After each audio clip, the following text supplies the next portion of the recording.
The date was November 29th, 1970. The location, the freezing Nordic landscape of Norway. Tucked beneath the shadows of Mount Ulriken, near the city of Bergen, lay a silent, desolate ravine known as Isdalen. The locals called it by a far more ominous name, Death Valley. For decades, its dark, unforgiving pine forest had been a quiet haven for those seeking to end their own lives. But on that chilly afternoon, a university professor and his two young daughters were walking along the frost-covered trail when they stumbled upon a scene that would plunge not just Norway, but the entire continent of Europe into a state of enduring terror. Resting in a low, rocky recess was the charred body of a woman. Lying flat on her back, her torso was severely burned, the scent of smoldering flesh still lingering in the freezing air. Her hands were folded across her chest in a strange, deliberate posture, as if locked in a final, mystical ritual. Scattered around her were charred scraps of paper, an aluminum water bottle, and a liquor bottle. But the most chilling discovery was yet to come. Every single piece of clothing she wore, her expensive coat, dress, and boots, had its designer tags and country of origin labels, meticulously cut away with scissors. It was as if someone had systematically ensured that even in death, she would leave behind no trace of where she came from. Who was she? Why did she seek to bury her identity beneath the ashes of history? And how did she become an enduring enigma to Europe's top intelligence agencies? Welcome to the story of the Isdal Woman, one of the most mysterious and cold-blooded international murder mysteries of the Cold War.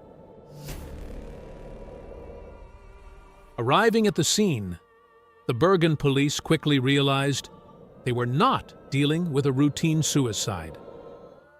The woman carried no ID card, no wallet, and no official documents. However, just 3 days into the investigation, authorities made a breakthrough at the Bergen Central train station. Inside deposit lockers 3 and 4, they uncovered 2 large suitcases. Fingerprints found on the luggage matched the burned corpse in the valley.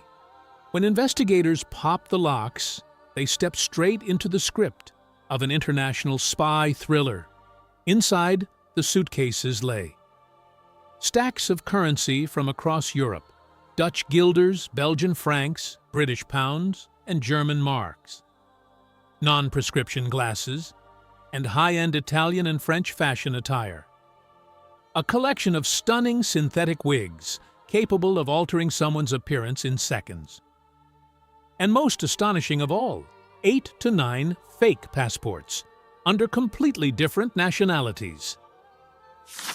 Every passport featured her photograph, but under entirely different identities: Elizabeth Lienhauer, Geneviève Gellier, and Claudia Thielt, among others.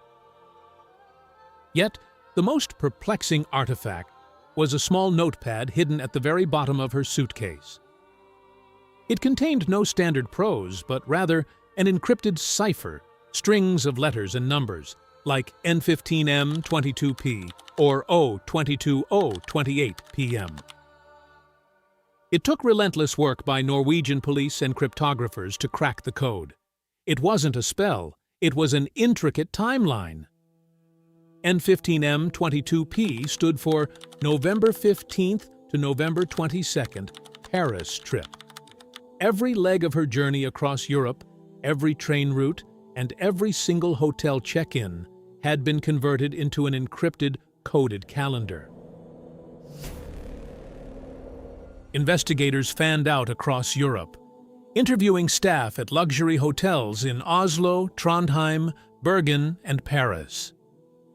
Employees immediately recognized her photograph. They described her as an elegant, striking, and poised woman. She smoked clove cigarettes, and maintained an intense level of vigilance.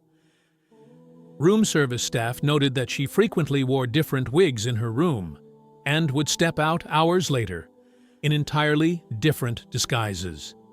She spoke fluent French, German, English, and Dutch. Attendez quelqu'un? Oui, ma sœur. Et vous? Good evening. Are you expecting someone? Yet, despite her meticulous caution, how did she meet such a gruesome end? When Chief Pathologist Dr. J.C. Geertsen performed the autopsy, the forensic evidence shattered the suicide narrative.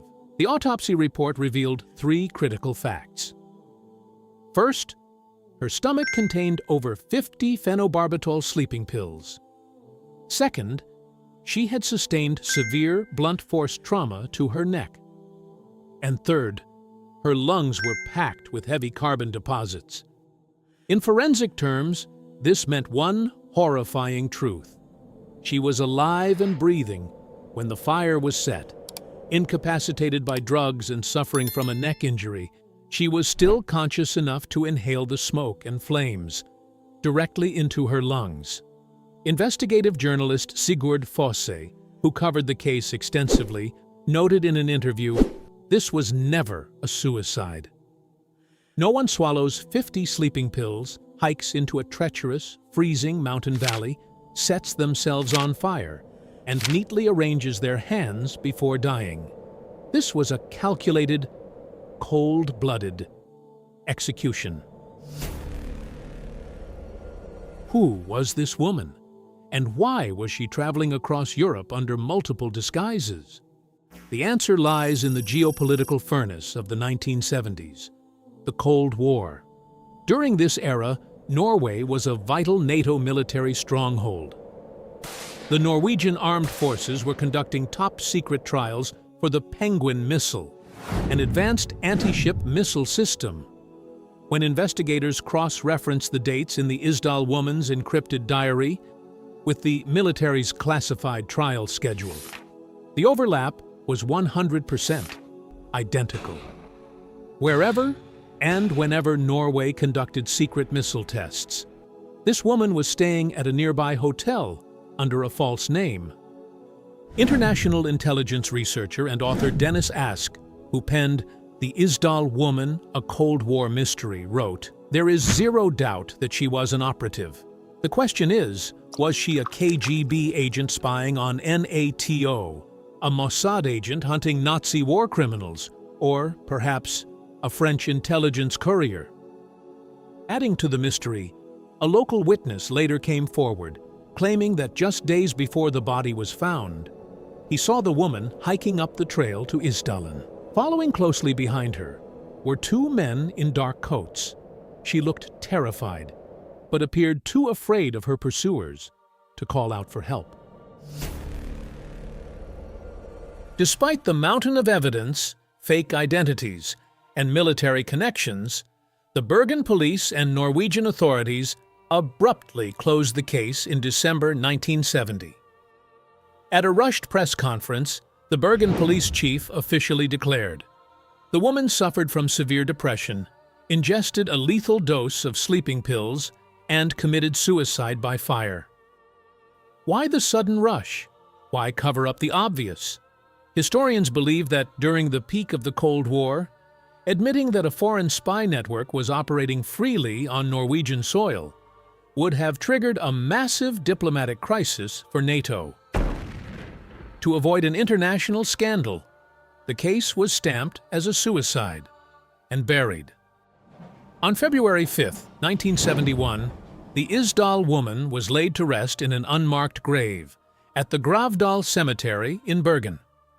Authorities sealed her body inside a custom zinc and lead-lined coffin, ensuring that her remains would not decompose, allowing for future scientific testing if the case was ever reopened. But no name was carved onto the tombstone. She slipped silently into the earth. A ghost, without a name. If this cold case mesmerized you, hit like, share this video, and tell us your theories in the comments below. For more haunting mysteries, unsolved crimes, and forgotten history, subscribe to Exectra.